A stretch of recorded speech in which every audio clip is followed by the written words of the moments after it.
Hi friends, welcome to Sanuhasini channel. Idli, dosa, சாதம், சப்பாத்தின்னு எல்லாத்துக்குமே தொட்டு சாப்பிட்ற மாதிரி ஒரு சூப்பரான டிஷ் வந்து டக்குன்னு எப்படி செய்யலான்னு பார்க்கலாம் வாங்க.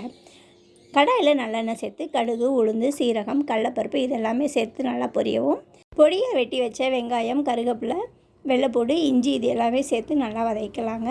இந்த அளவுக்கு வெங்காயம் நல்லா வதங்குவோம். இப்போ நம்ம இதில் தக்காளி சேர்த்துக்கலாம். தக்காளி சேர்த்துட்டு தண்ணி எதுவுமே சேர்க்க தேவையில்லைங்க. தக்காளியில் இருக்கிற தண்ணியே சரியாக போகும்.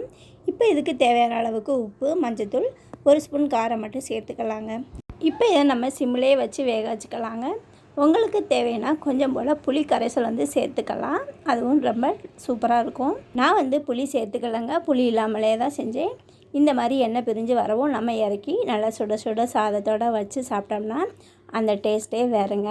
நீங்களும் செஞ்சு ட்ரை பண்ணி பாருங்கள். எப்படி இருந்துச்சுன்னு கமெண்ட்ஸில் சொல்லுங்கள் ஃப்ரெண்ட்ஸ். இந்த வீடியோ பிடிச்சிருந்துச்சுன்னா நம்ம சனுஹாசினி சேனலை லைக் பண்ணி, ஷேர் பண்ணி, சப்ஸ்கிரைப் பண்ணிக்கோங்க.